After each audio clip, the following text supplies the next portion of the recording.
మీ శరీరం లోపల ఏం జరుగుతుందో మీకు తెలుసా? మీకు ప్రతిరోజు తలనొప్పి, అలసట, ఆకలి ఎక్కువగా అనిపించడం లాంటి లక్షణాలు కనిపిస్తున్నాయా? అయితే ఇవన్నీ టైప్ 2 డయాబెటీస్ సంకేతాలు కావచ్చు. ఈరోజు మనం డయాబెటీస్ అంటే ఏమిటి? ఇది ఎందుకు వస్తుంది? దాని లక్షణాలేమిటి? చికిత్స ఎలా తీసుకోవాలి? వాటి నివారణ మార్గాలేమిటి? జీవనశైలిలో మనం ఎటువంటి మార్పులను చేసుకోవాలి? వీటన్నిటి గురించి ఈ వీడియోలో తెలుసుకుందాం. మరి ఆలస్యం చేయకుండా వీడియోలోకి వెళ్ళిపోదామా? మొదటిగా డయాబెటీస్ అంటే ఏమిటి తెలుసుకుందాం. డయాబెటీస్ అంటే శరీరంలో షుగర్ లెవెల్స్ అదుపులో లేకపోవడం. ఈ డయాబెటీస్ను రెండు రకాలుగా వర్గీకరించవచ్చు: టైప్ 1 డయాబెటీస్, టైప్ 2 డయాబెటీస్. ఇప్పుడు మనం టైప్ 2 డయాబెటీస్ గురించి మాట్లాడుకుందాం. ఇది ఎక్కువగా పెద్దవారిలో కనిపిస్తూ ఉంటుంది. దీనికి కారణం శరీరంలో ఇన్సులిన్ హార్మోన్లు సరిగా పనిచేయకపోవడం. ఇన్సులిన్ అనేది ప్యాంక్రియాస్ ఉత్పత్తి చేసే ఒక హార్మోన్.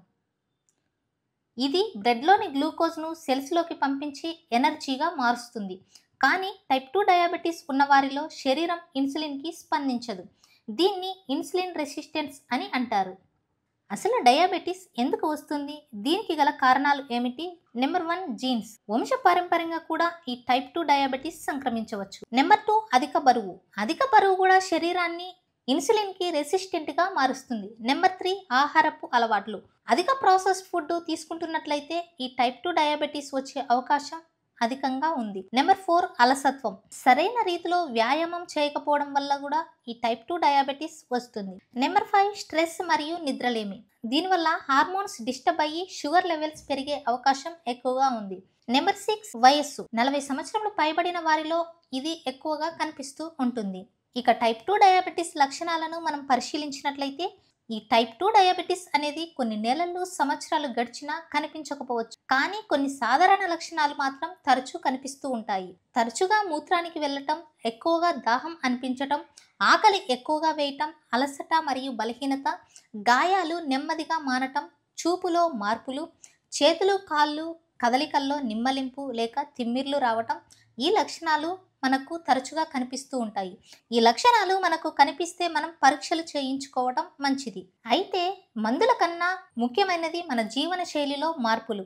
టైప్ 2 డయాబెటీస్ని కంట్రోల్ చేయాలంటే మన జీవన శైలిలో మార్పులు తప్పనిసరి. తక్కువ గ్లైకమిక్ ఇండెక్స్ ఫుడ్ని తీసుకుంటూ ఉండటం మంచిది. బంగాళదుంప, వైట్ రైస్ వంటి హై గ్లైకమిక్ ఇండెక్స్ ఫుడ్ని తగ్గించాలి. కూరగాయలు, పండ్లు, న్యూట్రిషన్ ఉన్న ఫుడ్స్ని తరచుగా తీసుకోవటం ఉత్తమం. ఇక ఆహారంతో పాటు వ్యాయామం కూడా చాలా ముఖ్యం. ప్రతిరోజు కనీసం 30 నిమిషాల పాటు వాకింగ్ చేయాలి. యోగా, మెడిటేషన్ స్ట్రెస్ని తగ్గిస్తుంది. అంతేకాకుండా రోజుకి 7 నుంచి 8 గంటల నిద్ర అవసరం. మద్యపానం, ధూమపానానికి పూర్తిగా దూరంగా ఉండాలి. డయాబెటీస్ను ఇలాగే నిర్లక్ష్యం చేస్తే గుండె సంబంధిత రుగ్మతలు, కిడ్నీ ఫెయిల్యూర్స్, దృష్టి కోల్పోవటం, నరాల సమస్యలు, పాదాలు తెగిపోవటం ఇటువంటి లక్షణాలు కనిపిస్తాయి. అందుకే టైంకు టెస్టులు చేయించుకోవడం, ప్రికాషన్స్ తీసుకుంటూ ఉండటం తప్పనిసరి. ఇక టైప్ 2 డయాబెటీస్ ఉన్నవారు ఎలా జీవించాలి? వారి జీవితం ఆరోగ్యంగా, సంతోషంగా ఉండేలా చూసుకోవాలి. అందుకు కొన్ని మార్గదర్శకాలు: ఆరోగ్యకరమైన డైట్, రెగ్యులర్ ఎక్సర్సైజ్, షుగర్ లెవెల్స్ని రోజు చెక్ చేసుకుంటూ ఉండటం, మానసిక ఒత్తిడిని తగ్గించుకోవటం. డయాబెటీస్ అనేది ఒక శిక్ష కాదు, అది ఒక హెచ్చరిక. మనం ఇప్పుడు మేలుకోకపోతే రేపటి ఆరోగ్యం ప్రమాదంలో పడుతుంది. జీవన శైలిలో చిన్ని మార్పులు మన జీవితాన్ని మొత్తాన్ని మార్చేస్తాయి. మీకు లేదా మీ స్నేహితులకు డయాబెటీస్ ఉంటే తప్పకుండా ఈ వీడియోని షేర్ చేయండి. ఈ వీడియోకి మీరు కొత్తవారైతే మా ఛానల్ని సబ్స్క్రైబ్ చేసుకోండి. పాతవారైతే ఒక చిన్న లైక్ ఇవ్వండి చాలు. మరొక వీడియోతో మీ ముందుకు వస్తాను. అంతవరకు స్టే ట్యూన్.